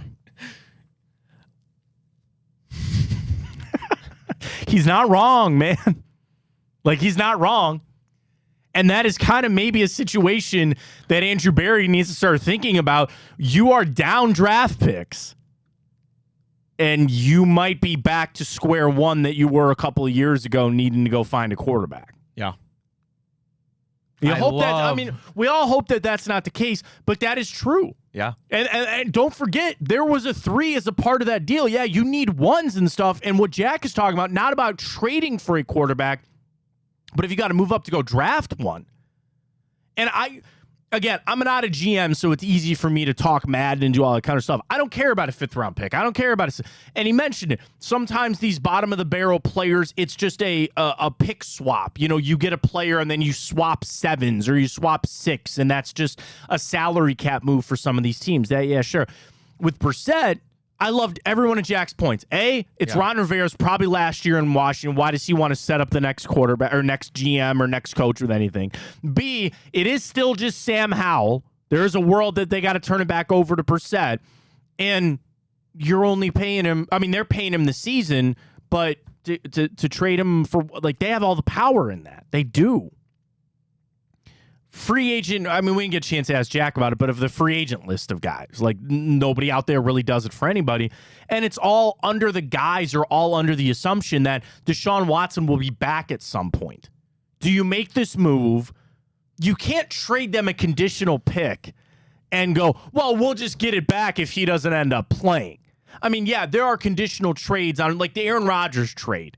It was a 2 or a 1 going back to Green Bay. And now it's going to be a 2 because Rodgers got hurt and he's not going to meet a playtime criteria for that. You're not getting a playtime criteria trade for Jacoby Brissett. What do? You call him and you say, hey, we'll give you a 4, but it'll turn into a 3 if he plays X number of games. Okay, I'm not going to lie. I would probably make that trade. I'm not going to lie. I would make that trade. And you can do that, like conditions on those trades. I don't think it matters if it's in season or off season. But if you called Washington and you said, here's a 4 for Brissett, we'll pick up the rest of his contract for the rest of the year, and it'll turn into a 3 if he needs to start 2 games for us. Even 2. And then, yeah, you're safeguarding to what another great point by Jack. What is the end goal? Yeah, to go win a Super Bowl. I get that. Is making the playoffs, I think, a big step this year? Sure. But in the grand scheme of it, are you still in position to go win a Super Bowl? Here's the crappiest part of all of this, Ryan. If Deshaun Watson was playing and healthy, you would be a Super Bowl contending team right now. You would have some of the best odds of any team in the NFL to go win the Super Bowl. And we are robbed of that because he's hurt. That's annoying. Just to say, there's a lot of words you can throw in there. That's definitely annoying. And your question is, all right, let me ask you this. Again, a million good questions for Jack. Call him back, see what he's doing. So too late, he's already got his Bloody Mary. Damn it. Would Jacoby Brissett change your opinion on Deshaun Watson on IR? Like, if you had Jacoby Brissett here, but take everything else out of it. You know, don't worry about the trade. Jacoby Brissett is on your doorstep. He shows up with his bags and he's ready to go. Would that then make you feel more comfortable about putting Deshaun Watson on IR? Now, Ryan, you come from the standpoint you already put Watson on IR, but I would imagine Jacoby Brissett would make you feel better about that. I mean, yeah, 100%. It make me feel better about it. Yeah, I mean, look at it that way. If let's say we have Jacoby Brissett and like we're playing a game of who knows what's going to happen, but again, throw everything else. He walks into 76 Lou Groza ball already. He's back. Yeah. So okay, you go into Seattle, right? That is a really, really tough game. However, do I love my chances with Jacoby Brissett more than I do PJ Walker, DTR? Absolutely, okay? And then we're in Arizona. I don't think it shouldn't matter, but obviously your chances are better there, okay? And then you have a really tough game at home against Baltimore. Maybe you mess around and you go win that. So I put this out yesterday at Matt Fontana. I just retweeted it, and if you can, Ryan, hit a retweet from our show Twitter as well. If it were up to you, the Browns' injury replacement, and I said it could be 1 game, it could be 3 games, it could be 11 games. PJ Walker, Carson Wentz, Jacoby Brissett, and DTR. 75% of the vote is on Jacoby Brissett. 11% is on PJ Walker. 8.5% is on Carson Wentz, and 5% is on DTR. And is that a social media type move? Potentially. Is that something that would appease the fans a little bit? Sure. Should anybody in the organization ever listen to what the fans want? No. Outside of like stadium updates or you know, they do focus groups on what people think about the concessions. Sure, that's fine. Roster moves? Please don't. You know, don't do that. But that would be one that would probably be pretty unanimously applauded by the fans. But again, if it cost you a 3, which is what Jack thinks it could be, it's a little rich for me. Yeah, I wouldn't do that. A little rich for me. All right, let's revisit that in hour 2. I want to get to the morning update. We got to talk baseball. Guardians potentially zeroing in on a new manager. Younger guy, former player, Stephen Vaught. He's up available. It sounds like he's the leading candidate. We'll discuss that. We got to get back into this Harbaugh situation. Even more news is coming out about just how scummy, just how deep this goes. And it goes back to conspiracy theories and investigative reporting. Big Play I team did not get the call. Maybe we should get on this. Maybe we need to head up to Ann Arbor and get the team on this. But just really how deep this goes. This guy from Michigan that was stealing signs, they now have ticket records. They have video of the people sitting in the seats that he had purchased. All of these things. The TCU game in the playoffs all of a sudden now becoming a story. We'll discuss all of that. We'll get into an hour 2. We got Time Hop. Our bracket, do not forget, I added Casper to our bracket. Because not all horror. It's a friendly guy. Friendly guy. Friendly ghost. It's your favorite Halloween character. So yeah, Michael Myers, Ghostface, Casper, Beetlejuice. Ryan just saw Beetlejuice for the first time, so that was, of course, his nomination. So we'll take those in the Twitter inbox, at Matt Fontana Show, at Matt Fontana83. Ryan, do you have the YouTube up? I always neglect the YouTube comments. I can pull it up real quick. Pull it up. See if there's any comments for our votes for our Twitter handle, or I'm sorry, for our bracket this week. So get that coming up. We'll get to that, folks. Big Play. We're everywhere you need us to be. We're on the iHeart app. Download that. It is super easy. You just search Big Play, and you'll get our show 9 to 11 every day. Chico is on 12 to 2 every day. Live stream of the shows, and then we re-air the shows throughout the day. But you'll get Reflog. You will get tonight Josh and Maria Cribbs on the return. Booby's World is back. Cavs tip off tomorrow night. Hanford. You get Greg Williams show. You get Bruce Drennan show. It's everywhere you need it. iHeart app has your audio if you need it. The video side of things, we are on Bally's. You'll catch some of the shows on Bally Great Lakes. You'll see Bobby's show. You'll see Josh and Maria's show. You'll see the Hanford Dixon show. They're up there, but if you need them on social media, just go to Big Play. All of the shows have their own individual handles, so it'd be easier just for me to tell you, just go to Big Play. Follow Big Play on Twitter or check out our website, bigplay.com. I think the werewolf shirts are here. We have merchandise on there too, like the Big Play shirt. But there's a new werewolf one from Cody, and I want it. And there was one on the desk, and I didn't want to assume. But if it's there tomorrow, I'm stealing one. I don't know, I'll be taking one. Get all of our merch there, all of our show schedules. It's up. Big Play, where you want it, how you want it, when you want it. A new way of enjoying entertainment. We'll tell you all we got our bets, too, coming up with Tipico. A lot coming up in hour 2. We'll kick it off the morning update next. Stay with us.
All right, we'll get to morning update. I got to make a ruling on the bracket. I'm not going to include The Thing. I love that movie. John Carpenter is a genius. Have you seen The Thing, Ryan? I haven't. What? Gonna have to make a list for you. Kurt Russell.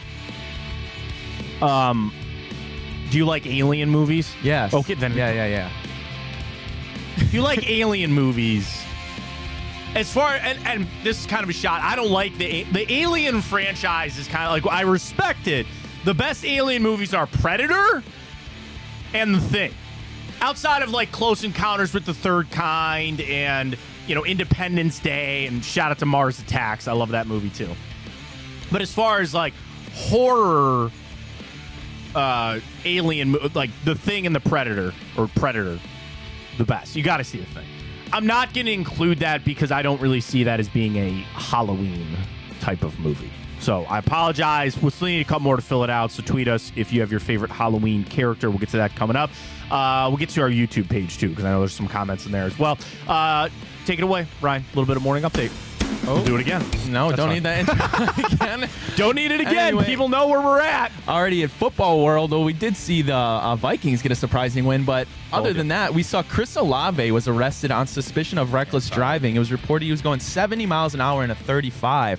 And as a fantasy owner, not good news for me. I mean, I don't think he'll be suspended for that. I mean, you got to remember that I'm not making an excuse for him. He's a young person. He knows he probably shouldn't do that.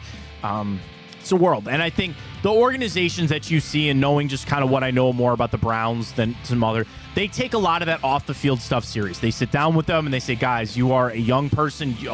Some of these guys, you have a lot of money given to you. You're going to buy a nice car. You're going to buy all these nice things. You're going to go out. You're going to live your life. You're going to be at the nightclub. But just don't ever let it distract from your job. Don't ever let it be something that impacts your ability to do this. You are blessed to be able to do this career. I'm sure I don't think there will be a suspension, but, still, just be smart or drive safe. Alrighty, well, the baseball world. We saw the Rangers dethrone the Astros. They're going to the World Series. Adolis Garcia is named the MVP. I saw the stat. The most impressive thing to me was it's only the second time in Major League Baseball history that a championship series was won all on the road. Every game was won on the road. And that's only the second time in MLB history. It's the first time for the Rangers since 2011 that they are going to the World Series, if I'm not mistaken on that. How many World Series championships do you believe the Rangers have? I don't know. I'm going to say 2. 0. None. Ooh, okay. None. Who do they lose to in that? The Cardinals? So they've only gone to the World Series 3 times. 2010, 2011, and now this year. In 2020, they lost to... let me see the World Series here. They lost to the San Francisco Giants. They lose to the Giants both of those years? No. I'm sorry. The Cardinals. Yeah, okay. So they lost to the Giants and the Cardinals in back-to-back years when they went in 2010 and 2011. So, yeah, I mean, that's kind of crazy because, like, the Texas Rangers, in 1961. So, I mean, that's not like, the Cleveland era where we go all the way back to the 20s, and they've been around for quite a while, and they've only gone 3 times. I'll tell you what, if it's the Philly, I just think it's the Phillies. Right? Even watching yesterday, which I'm sure we'll get to that game in a second, but I'll tell you this. Congratulations to the Rangers, mostly because they beat the Astros. And I picked the Astros because I thought they were going to win. Maybe that was me putting a little Maloik on them because I'm the Maloik master right now when it comes to baseball. But good for them doing it, man. Like, there's something to be said about they have money. They spend. Like, they have some top players there. But I think it's good for them, man. Congratulations, and they'll be waiting to see who they face. Alrighty, well, basketball right around the corner, Matt. The Cavs tip off their season tomorrow at the Nets. They enter as a 2.5-point favorite, but the Celtics and Bucks have the top odds to win the NBA championship. Celtics are listed at plus 380, followed by Milwaukee at 400, and then the reigning champion Nuggets at plus 420. So I will do this tomorrow on the show. I didn't even tell you this, but tomorrow we will dedicate an entire segment of our NBA predictions, champion, MVP. I think I might go Victor Wembanyama, Rookie of the Year. I don't know. know. We'll just see how it goes. I might put it on you to say somebody other than Wemby to win Rookie of the Year. So we get to that, and we will also place our Cavs bets on Tipico, over-under on the win total. And I have a fun one, not that we can bet on it, but at the end of it, over-under Donovan Mitchell points per game, Darius Garland, things like that. So we'll do our Cavs kind of coverage tomorrow. It does tip off tonight. I'll save our predictions for tomorrow. Let's do that for our NBA champion and the whatnot tomorrow. Alrighty, we'll stick it in the basketball world. Giannis Antetokounmpo with a major 3-year, $186 million extension. Seems like he wants to stay there long term after they got him a great player in Damian Lillard. Yeah, I mean, that's the thing. You kind of, like a star player would, you held the team a little accountable, and then they got your player, and you said, okay, I'm back in. And it's not saying that he can't get out of that deal or that they won't trade him one day. But you just, there's something to be said. And the NBA has set a lot of things up to make it so star players don't leave their team with bird rights and certain extensions that can be handed out, things like that. You know what the NBA wants? They want Giannis Antetokounmpo to stay in Milwaukee. As long as they have some stars in their big markets, which they do, the NBA is not quite the victim, in my opinion, of some other leagues that have, need star players in star markets. It helps if somebody was good on the Knicks. It's not a shot at Brunson or anything like that, but yeah, I mean, there's a world that they would probably like Luka Doncic to go to New York or something like that, but they're okay with their players staying where they're drafted or where they've kind of built it up. So happy for Giannis. It sucks that we're going to have to face him for a long time because I really don't think he's going anywhere. Already, well, the deadline passed, and the Cavs did not reach an extension agreement with Isaac Okoro, but that doesn't mean much. He's still 22 years old. He's got a big year. He's betting on himself. We'll see how he does this year. Yeah, I mean, Okoro's going to have to market himself and turn himself into a 3-and-D guy, and his three-point shooting ascended a little bit, then kind of went back down, and the defense is the defense. But if he wants to make his name in the NBA, it's probably going to be as that. Could he be a starting small forward in the NBA? Sure. And there are worlds that the Cavs will do that. I think it's probably going to be Max Strus at this point. I don't know that, but we'll see. I'm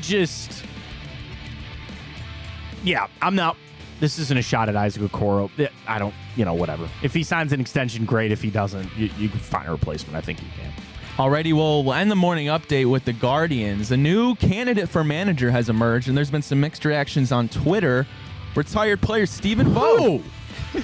What? Honestly, I swear to some people out there, what do you know? You don't know anything. What? What, because it's not Bob Melvin? Because it's not a name that you know? Who is upset? What the hell do you know? Nothing. That's the answer.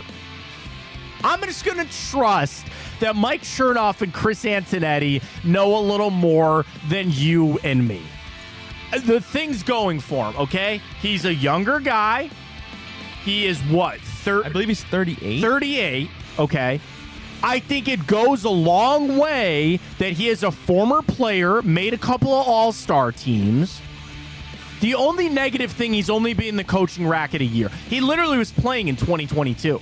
This past year was his first year as a coach out there in Seattle. That could be your only negative on it. Baseball's different. Baseball's different than basketball. It's different than certainly football. Football, you don't have that. Football, it's you got to go be a GA at some crap college for a little bit and be an unpaid intern. And then college or football is all about who you know. That is, you want to know anything about coaching in the NFL or college? The only thing you need to know, it's all about who you know. And it's who got you a job in the past. And yes, we know about Pat Shurmur, and his uncle was Mike Holmgren's defensive coordinator. And okay, fine. I get it. That's football. Basketball, you see a lot of former players, but again, Ty Lue and Steve Nash and Jason Kidd, they took a couple of years. Baseball's different, man. Stephen spent his whole life around the game. He's got into the coaching racket a little bit. If they think he's it, then he's it. In an analytic world where he's going to be listening to a lot of the things that the guys are telling him, baseball, it's about culture. It's what can he do to set the culture here or to continue the culture that Terry Francona has cultivated here. That's the key. if people want to start bitching about he could be manipulated, maybe he's just a puppet. He's just a puppet for Francona and all that. How the rumor came out yesterday from Jeff Passan, and you're telling me our people are actually, oh, wait a minute. I don't buy it. I don't buy anybody out there that's against this. Who are you going to hire? Who else are you going to get? Can half the people out there even tell you who the Diamondbacks manager is? I couldn't. Torey LaBelle. And he's a guy, I don't want to shoot from the hip here, but he's a guy that I don't think he played. Or if he did, it wasn't very long.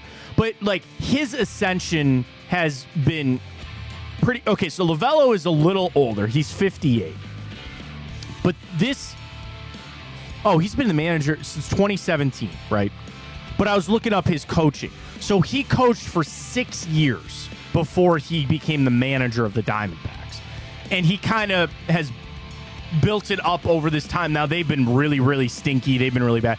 So he was a player. Did you know he actually played for the Indians one year in 1998? Torey LaVella. So there you go. Most people don't even know who he is, and his team's a win away from going to the World Series. It's not that super important of a hire. I think it to a degree, yes. But if Cherney and Chris Antonetti feel like Stephen Vought's the best guy to do it, then that's who they're going to sign. And I trust them for that. All right, great stuff. We'll get to our baseball because we have Game 7 tonight between Arizona and the Phillies. I did not think the Diamondbacks were going to get that win yesterday. You see Bryce Harper? He dressed to be all black. Somebody said he was going to a funeral, going to that game. Well, a little backfired him on that. So we'll get our selections for that. We do have some NBA games to get to as well. So I love this with Tipico because now we can get into this with betting in basketball and, of course, baseball tonight. So we get to that a little bit later. But we got to get back into this Michigan situation. So this is continued on. For those that don't know, Michigan is caught in a giant scandal right now where one of their staffers was alleged to be sign stealing other teams. And he was doing it digitally, which was against the rules. And they've suspended this guy with pay. They're now in the investigation phase. And this is what they have found. This came from Pete Thamel and Mark Schlabel of ESPN. So Connor Stallions is his name. And did you see yesterday that on his LinkedIn, he was basically bragging about his investigative job? He's a former U.S. Marine Corps serviceman. And on his LinkedIn, he basically said, my job is to snoop and sneak on other teams. Probably shouldn't put that on LinkedIn. But here we are. So here it is. He purchased tickets. This is the revelation that came out yesterday. Not stupid, Ryan. He purchased the tickets in his own name. You couldn't find somebody else to do this? He purchased tickets in his own name for more than 30 games over the past 3 years at 11 different Big Ten schools. Sources confirmed to ESPN. The scope of University of Michigan's alleged sign-stealing operation includes both video evidence of electronics, which is prohibited by the NCAA, and a now significant paper trail. Stallions also forwarded the tickets he bought to at least 3 different people in different areas of the country, which hints at the width and scope of the operation. The NCAA is expected to receive video evidence this week of illegal technology used to scout from the ticket seats that Stallions purchased. Opposing Big Ten school looked up in-stadium surveillance video from a game earlier this year. And the sources say the person sitting in the seats that Stallions purchased held their smartphone up the entire game, filming what seemed to be the sideline. They're going to go down, and they're going to go down bad. You talk about flubbing test scores and tutors doing homework. That's one scope. You have a scope of, very unfortunately, sexual assaults and the things sometimes players do outside of it. Very serious. You have the scope, the Penn State scope is one whole different thing. That's on its own. But you see what happened with Art Briles at Baylor. And a lot of times when these sanctions come down, it is, man, they always have this term. What is it, Ryan? It's like not conducive to compliance. Not having a compliance. That's the big word. It's like they're cultivating and not compliant. God bless it. What is that word? Not compliance forms. Somebody help me out. I wish I could help you, Matt. Oh, no. What's the word? It's like the thing in the NCAA. Like they're not. They pop them all the time, and they always say that you're building a. Like they always do it for every sanction. They always say that there's something. Somebody help me out. Somebody's calling me, and I don't think it's. I don't think they're calling me to help me out on this.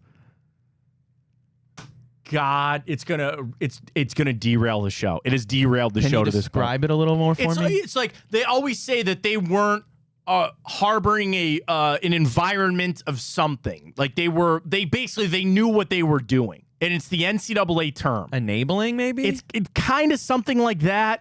Harboring, kind of something.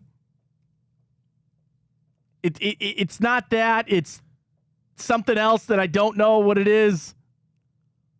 Oh, my God. You're talking about when it's like they aren't necessarily doing anything to get rid of the environment, but right. They know what's going on and they do nothing to fix it. And there's a term that the NCAA uses. There's a phrase that the NCAA uses all the time. It's on the tip of my tongue. Oh, my God. I'm sorry. I'll do some investigative work. We're not going to be able to continue the show. It's just going to annoy me. So I got to figure it out. Somebody please help Matt. For the love of God, please. It's literally, it's like, oh my God. I don't want to go to break. Sanctions. Let me see if I can find it. Not academic. Lack of institutional control. That's it. I would have never pulled that. That is it. Lack of institutional control. Did you see it? Was it written somewhere? I Googled it. Thank God. Weight off of my shoulders. Lack of institutional control. That is the term that I was searching for. Thank God. That's it. So that is something that they'll probably pop, with this.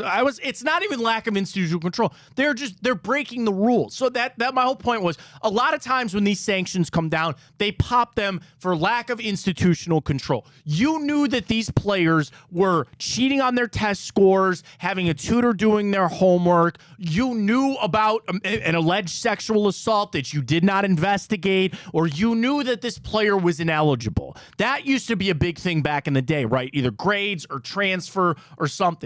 You knew this player was ineligible and you still let him play whatever down the line. That is all the stuff that usually happens with the NCAA. This is different because this is a sanction that has nothing to do with the players. This is completely on the coaching staff. And don't tell me for 2 seconds that this didn't all... I don't want to say Harbaugh sat down and go, hey, man, you know what we really should start doing? Do this. But it's still going to fall on his feet. He will leave. He'll leave. This is what's going to happen. They won't do anything right now. They're going to investigate this all season long. And if anything, watch what happens to Michigan. Now, I called that they were going to wax Michigan State because, let's be honest, it's Michigan State. Let's see what they got for Ohio State. Let's see what they got for, the rest of the season. Maybe they'll make the playoffs. Maybe they'll beat Ohio State and go to the Big Ten championship. I don't know. But after the season, when they get a full picture of what happens, yeah, we're going to talk vacated wins, which I think is stupid. There's no point in doing that. But moving forward, I think the NCAA is going to make an example out of them. Because this is a situation that as it starts to close even more in on Michigan with this, there's no way out. Think about it. They have paper trails of this guy, this idiot. What a moron. Why would you buy the tickets yourself And to be honest, why did it not flag at some point that this guy using this name, like, what was he doing? Was he going on SeatGeek? Was he going on, Ticketmaster? And just buying all these tickets? Nothing ever raised a red flag? Okay, fine.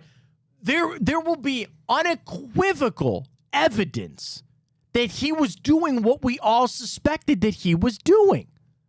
So the problem is there is no defense here for Michigan. What are they going to say?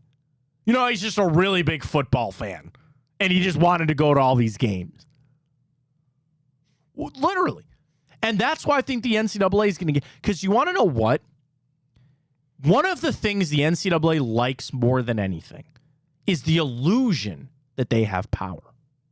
Because they know that they are corrupt, and they know that their practices are not ever up to the standard or the par that we believe that they are. We would like to think that your favorite school and all of the other schools are on an even playing field and everybody's doing the right thing and there are no illegal recruiting tactics being had and there's no cover-ups at these universities. And you and I all know that's a bunch of bullcrap. So what the NCAA likes to just portray is that they have it under control and that they are the moral police when they're really not. So when something like this happens, you know what they're going to do? They're going to take it out on Michigan. Now, you might be saying they're a legacy program, and they wouldn't do that. Did you see what they did to USC? They don't care. Because they'll just find some other team to step it up. And to the other point I wanted to make, which a lot of people have been bringing up now. Tell me you don't sit there and go, well, that explains why Michigan got so good so fast. Yeah, did recruiting help? Sure. Is Blake Corum pretty good? Yeah. I'm not saying that Jim Harbaugh didn't get good players up there.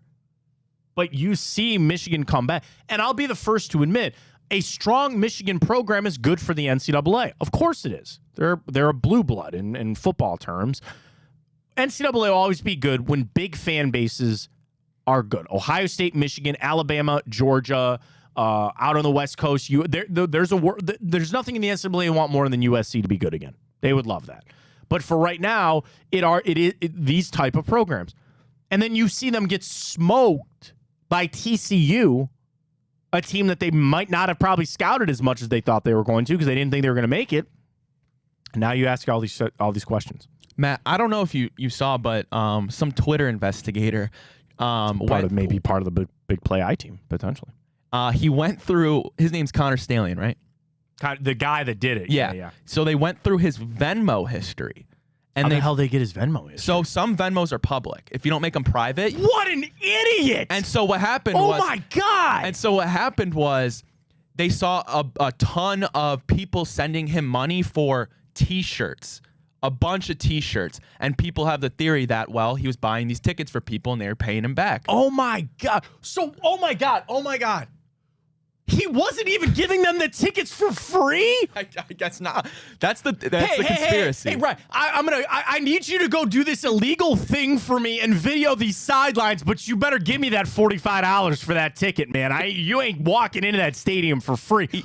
Either that or he's a big T-shirt reseller and maker. Hopefully, I guess. Dude, his Venmo transaction, my Venmo is private. I'm not hiding anything. I pay people for fantasy football. My brothers pay me for their cell phone bills. And my Venmo is private. Holy cow. It makes sense he found his way to Michigan because he's an idiot. Holy cow. Yeah, so I'm looking at the tweets. I'm looking at the tweets right now. This is great. This keeps getting better and better. I hate Michigan. It's a ton of people paying him. It's like Irby T-shirt order, LCPL Pierce T-shirt order, Murphy Black hoodie, Alexa Armand T-shirt, BN T-shirt, Bacca One medium green cotton T-shirt. It's just a ton of T-shirts. Please, God, let it come true that they wore Michigan stuff to the scenes. that they walked into an Illinois-Iowa game with a Michigan hat on and sat in those seats to video the sidelines. Please, God, I'm asking. Oh, please. Please. I would love nothing more than for them to walk in to these seats and hold their cell phone to the sideline while wearing a Michigan hat. I would just love that. That would be the cherry on this Sunday, Ryan. Imagine getting caught through Venmo. Do you know how great that would be? Oh, my God. When you go get the chance, everybody on Twitter, type in Stallions Venmo. Stallions Venmo, and you'll see all the transactions.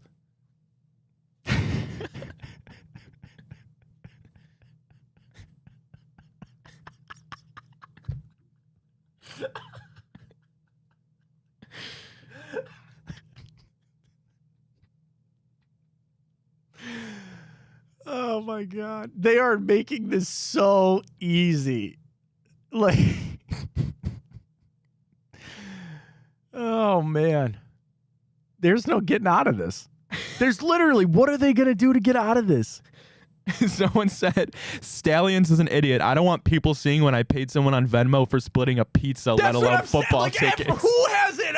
Whose Venmo is not private?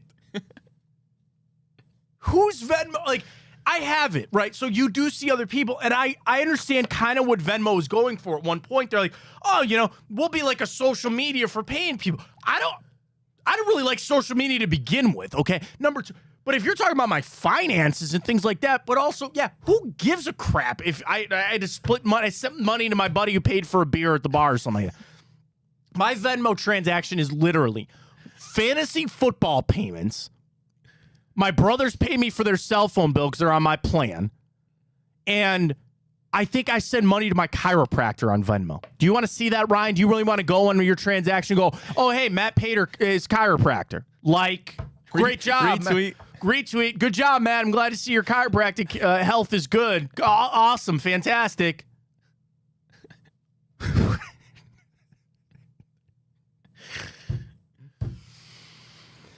Oh, this gets better and better. Sources told ESPN of the elaborate scouting system that appears to be emerging less than a week after the Yahoo Sports reported the NCAA was investigating. I want to know who thought to go look at his Venmo history. So the other thing was he often purchased the tickets with his own credit card. So the only thing that would have made that better is if he used a Michigan-issued credit card. Like if he had the team credit card, then that would be even better. Sources added that tickets at multiple venues were bought through StubHub or SeatGeek. So there you go. So that's easily trackable.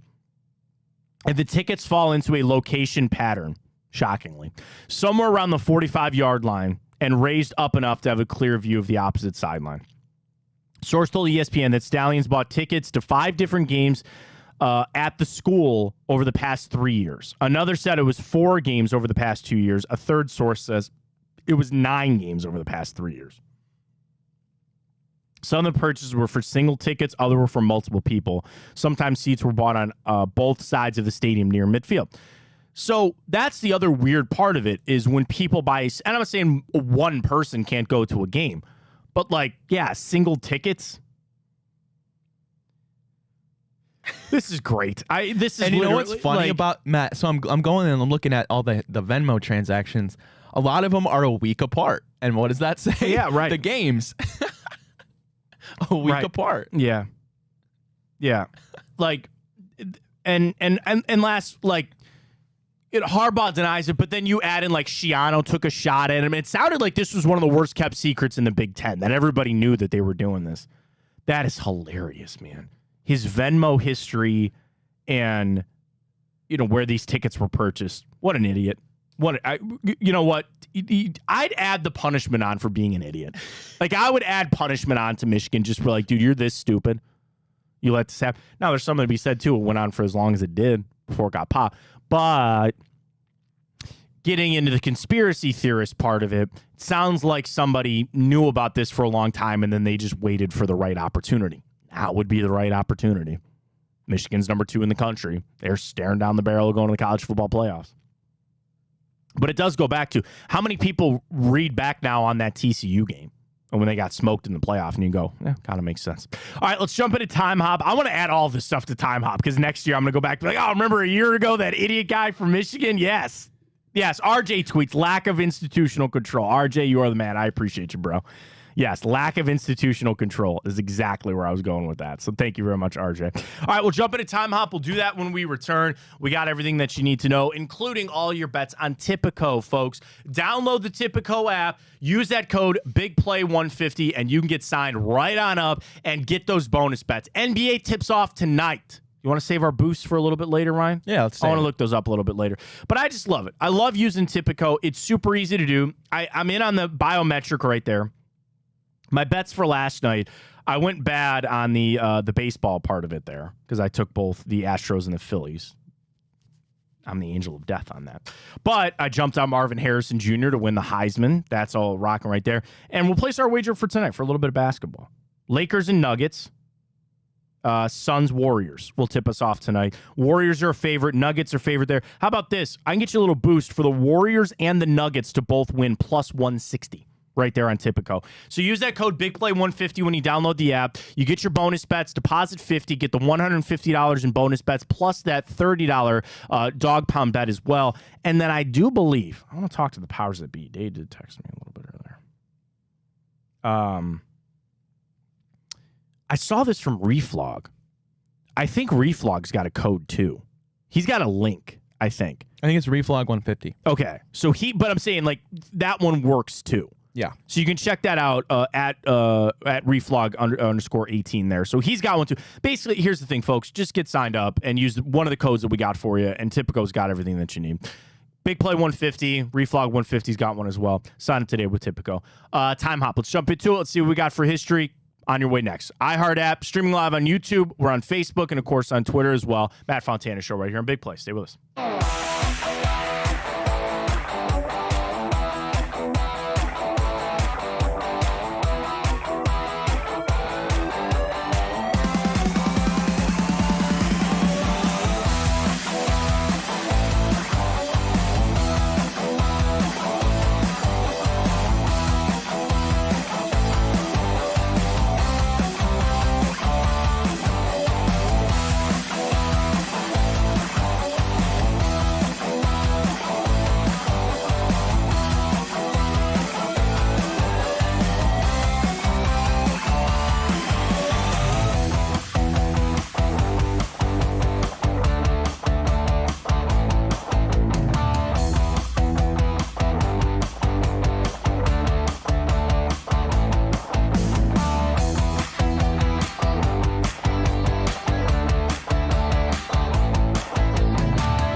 All right, back here on the Fontana Show, we got a little time hop action for you. It is the 24th of October, and we'll go back in history and tell you exactly what we got, including, this would be 6 years ago today, Ryan, Bleacher Report, with an article out from former Cavaliers general manager Chris Grant, who revealed he never wanted to draft Anthony Bennett. And he said, quote, sometimes you blank up.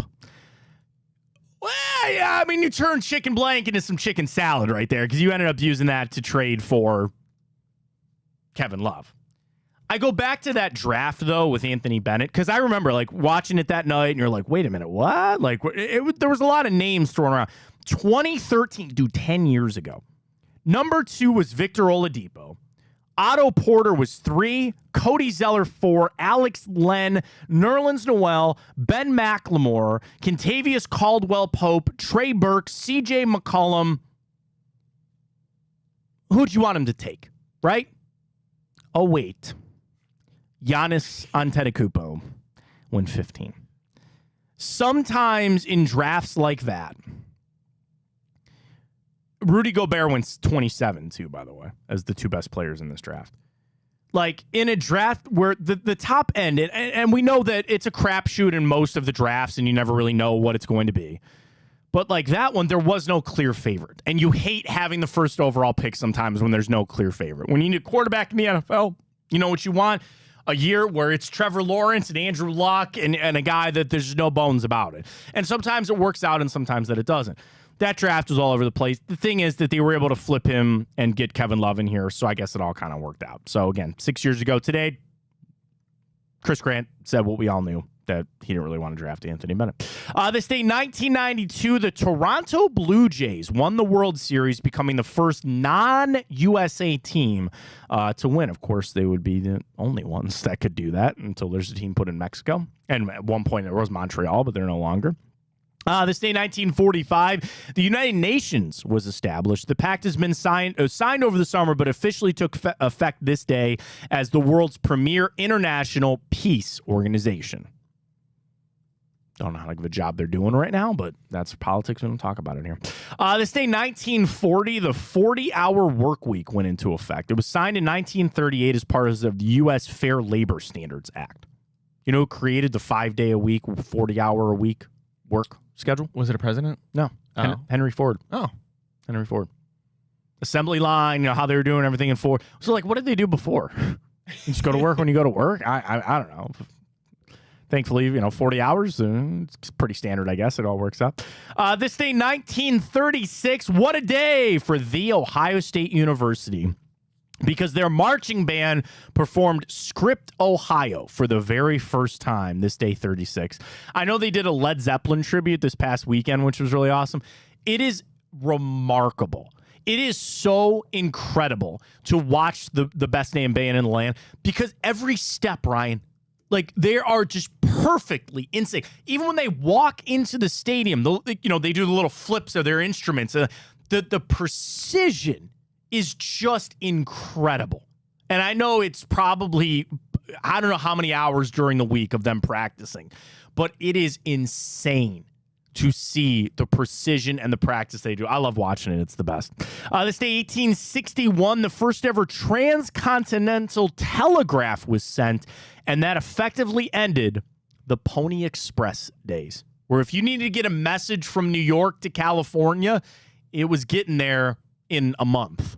You know, like getting across the world was just crazy. Now you pick up your phone and call people in a different country. It's crazy. Very happy birthday goes out to longtime MLB manager Ron Gardenhire, former Indians pitcher Arthur Rhodes. And I just remember him when he and Omar Vizquel got into it because Rhodes had earrings in while he was pitching, and Omar complained about him, made him take him out. Former Bengals running back Corey Dillon, Jalen Ramsey, Jaylen Brown, Drake, and the late kind of great Bob Kane. Do you know who or what Bob Kane created, Ryan? That's not, no. Is something to do with comics? Yeah. That's not Batman, is it? Yeah. Oh, okay. Bob Kane, yeah. That's what I thought, but yeah. Yeah, okay. Have you watched the documentary? I have not. Oh. Is it a good one? So here's the story on Bob Kane for just a quick second. I've got 2 movies for you today. And technically a song that was released this day in history. We'll give you a hint on that. A quick story on Bob Kane. So everybody talks about Bob Kane as he created Batman, and he did. The thing is that there was another gentleman named Bill Finger, and Bill Finger sat down as what they called, I think they called him ghost writers. And what it was Bob Kane was contracted, and he came up with Batman. He came up with this idea, but he sat down with Bill Finger, and Bill Finger helped him create Batman. If you can Google this. The original looking Batman that Bob Kane had does not look anything like the Batman that we have today. It was a different, I think he had a red cape. He didn't have the ears. He looked like crap. Bill Finger took it over and redrew it. The reason that you have the Joker is because of Bill Finger. All of these legendary characters in the early days, Bill Finger created them. You know what Bob Kane gave him? Nothing. Squat. Bill Finger died penniless in an apartment by himself because Bob Kane took all the credit. Now, if you watch some of the new movies, you will see it always says Batman created by by Bob Kane with Bill Finger. Like Bill Finger's family took this to court and they sued to say this guy should be deserving credit. There's a great documentary. I think it's still on HBO Max about the whole thing. And I'm not trying to make Bob Kane out to be some villain or anything like that. He has since passed as well.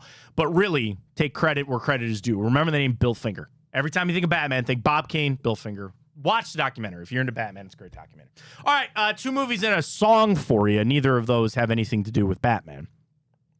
But I don't know if my buddy Pat is listening because this is his favorite movie of all time. That's your first hint. You don't know Pat. I don't know if that would help. But this day, 2014, a man becomes very angry after the death of his dog. A man becomes very angry after the death of his dog. 2014. They call him Baba Yaga. The boogeyman? He wasn't necessarily the boogeyman. He was the man that you sent to kill the boogeyman. I don't know if I know this. What? Oh my God. Keanu Reeves? Is it, no, I don't know. I think, John Wick. Okay, so I was going to say that, but I've never actually seen John Wick. Oh my God, Ryan, what are you doing? Stop everything. Leave the show now and go home and watch John Wick. There's what, 4 correct now? Yeah, I mean, 4? the other ones are fine. The first one. I know. Trust me, I know how big of a franchise it is. I've actually never seen a John Wick. Oh, you got to watch it. At least the first one. Okay. At least the first one. Okay. I didn't. It's did the first one, was that in 2014? Was that the first one that came out? Yeah, that was the first one. Oh wow, okay. And they've obviously spawned this into all the sequels. Now they got this TV show, The Continental, coming out. It's all about the hotel that they do this out of. Yes, John Wick. This day, 2014. You're gonna get some angry tweets. Just be prepared on that. And then another movie. This movie is. It's obviously very heartwarming of this movie. This day, 2003. Great. You talk about the acting in this movie, and Cuba Gooding Jr. is the star, and Ed Harris is the coach. I'll give you your hints there. And it's where a young man helps a football team with their season. What year was this? 2003. And I gave you the hint of Cuba Gooding Jr. and Ed Harris. I don't know if that'll help or not. A young man helps his football team. Yes. Oh, God. In a different way. It's not like he plays, but he helps out. This one's a little harder. Radio. Have you seen Radio? No. Okay, Radio is the movie. Oh, yeah. I would never and it's got based that. on a true story of a young man intellectually disabled. And the team, and the hard part was, I think this was based in the 70s. And the team would treat him poorly. And the coach, takes him in. It is a tear. You can't watch that movie and not cry.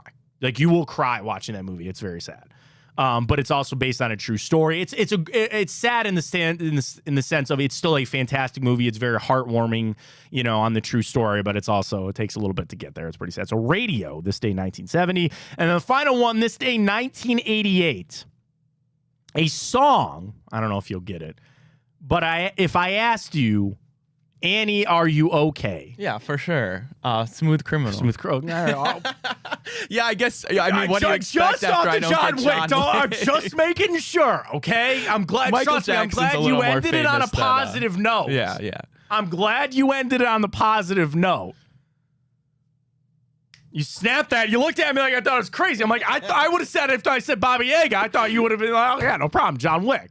Just making sure. I'm glad you ended on positive note, Me right? too. Yes, Smooth Criminal from Michael Jackson, released this day, 1988. I'm a millennial. I'm a child of the 90s, so I think of the Alien Ant Farm version of it first a little bit, but then obviously Smooth Criminal with that video is very electric, very awesome. Another quick side note story of nothing. So Alien Ant Farm, when they put their album out, they made it, and then the producer, somebody at the radio at the record company, said, you know, you should do a cover. Throw a cover in there. And they were like, okay.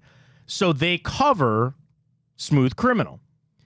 And they're, going about their way, and the album comes out.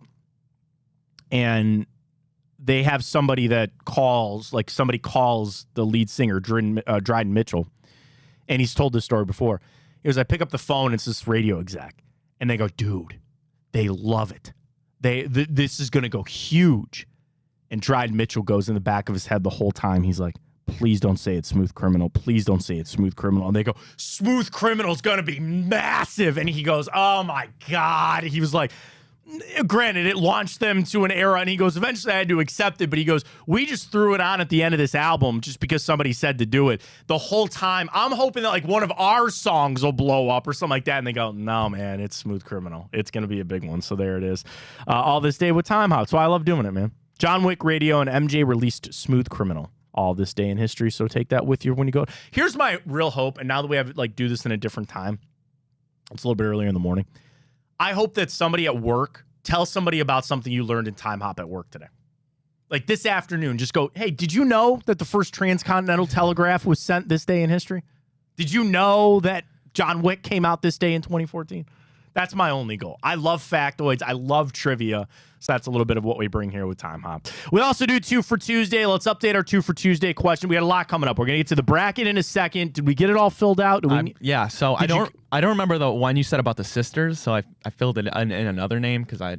What name did you put in? All right, we'll get to that in a second. We'll get to it in a second. It's a good one. The Sanderson sisters, I told you, my wife would not let me back in the house. Oh, so that's what it was, Sanderson sisters? Yeah, hold on. We'll get to it. Don't change I don't even know who that is. You've never seen Hocus Pocus? No. Hocus what is? So let's just recap the day. You've never seen The Thing. No. With Kurt Russell. You've never seen John Wick. Correct. And now you're telling me you've never seen Hocus Pocus. I've never seen Hocus Pocus. That's the witch one, right? Yeah. I'm going to ask you a question here that might just really dictate a lot of our future here. Have you seen the movie Jaws? Yes. Okay. Steven Spielberg, of Thank course. God. That is my all-time favorite movie. As much as I like Batman, I will put this up against a lot of people. And shout out to Joe Fortunato. He's actually a film professor. He loves Jaws as much as I do. I will put my Jaws knowledge up against anybody. Really? Oh, yeah. I've read books. I've watched everything. That is my hands down. I've watched that movie. It's got to be close to 1,000 times. You like sharks? You watch Shark Week? I don't know why. When I was a kid, it was always on TV. And I don't know why. I just loved it. So then as I got older, I just watched it more and more and more and more and more. And then I read more and read more and all that kind of stuff. So as long as you've seen Jaws, we're good there. All right, back to it. Have you seen Jaws? 2 for Tuesday. No. 2 for Tuesday's up at Matt Fontana Show. We're asking everybody 2 questions. First up, would you just put Deshaun Watson on IR? Pull the Band-Aid, make the move. 68% of people say yes. 32% of people say no. Michael tweets, okay. Michael said that he's not the player that the other players want. They don't have courage in them. That's all drama. I'm not here for that of that locker room. What they think of him or not, I'm assuming they know that he's injured. We'll see. Or Mimosa Bloody Mary's the second one. 62-38 Bloody or Mimosa, excuse me, over the Bloody Mary. We got some smart listeners. Not saying that that's not true, but they're wrong on that one. Bloody Marys are just better than mimosas. All right, before we get to the bracket, let's place our bets tonight. Tipico, use that code BIGPLAY150. Get those bonus bets, get them in, and enjoy all the betting tonight. So we have World Series NLCS, the right to go to the World Series, Game 7 tonight. I mean, I get you trends, but you know these teams. Like, you know how it's going to go. I got to ride the Phillies. I think they're going to get it done tonight. I'm going to take them on the money line. So Tipico, Big Play 150 is your code. Get that 150 in bonus bets. Place your bet tonight. Phillies minus a run and a half plus 125. I'll put a 15 spot on that. Wins me $33. So I should probably take the Diamondbacks because I'm horrible when it comes to baseball right now.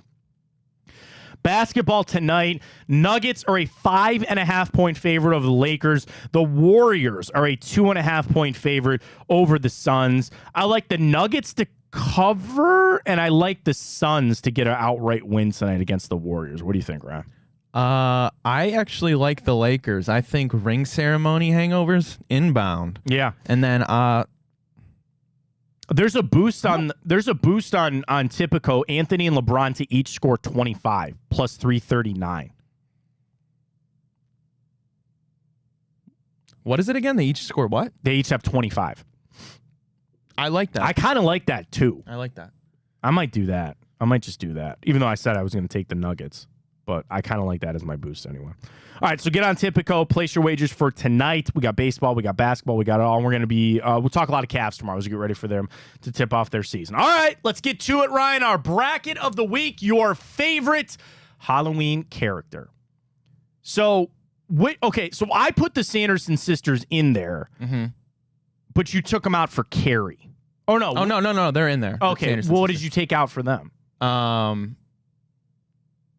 I don't think we had any. Pennywise. You put Pennywise in. Yeah. I did not have Pennywise. You got to put your guy Beetlejuice in, though. He's in group 3. Oh, you moved him down. All right, so let's roll with this then. Group 1, Michael Myers, Ghostface, Pinhead, and Casper. Group 2, Jason Voorhees, Pennywise, Carrie White, Sanderson Sisters. Group 3, Jack Torrance, Beetlejuice, Leatherface, and Pumpkinhead. And Group 4, Freddy Krueger, Jack Skellington, Jigsaw, and Chucky. I think Group 4 is kind of stacked. I mean, here's my vote. I would go Jack in Group 4. Freddy Krueger, Friday the 13th. Or that's Nightmare on Elm Street. Nightmare on Elm Street. Yeah. Nightmare on Elm Street really doesn't do it for me. Jigsaw, I think it was fine when it started. I haven't watched any outside of like the first Dude, there's one. like 10. I know. Same thing with Chucky. Is Yeah. anybody watching that TV show with Chucky? No. I don't think so. Group 1, I'm sorry to say, is Michael Myers all day long. Group 2, same thing. Friday the 13th. Pennywise kind of a sleeper. I guess. I'll tell you what. You want to know why I'm against Freddy Krueger and Jason Voorhees? Because one of the worst films that I've ever seen in my life is Freddy versus Jason. I knew you were going to say that. I was a film minor in college. Try to give you my credentials here. Yes, I was a film studies minor in college. Yes, I was. I watched that movie. Dude, when I tell you that was 2 hours of just utter crap, disappointment, you would think it's Freddy Krueger, it's Jason Voorhees. Hell yeah. Didn't like neither of them really win? No, they just fought each other. Spoiler alert. It all ends, and of course, what happens? They're on Elm Street, and they find their way back to Camp Crystal Lake. Of course. The movie ends with Jason walking out of the lake, and he's holding Freddy's head, and then Freddy winks. He kills Kelly Rowland throughout the thing. Like it's horrible. It's just so bad. So that's why I'm out on both those guys. Group 3, I think, is tough.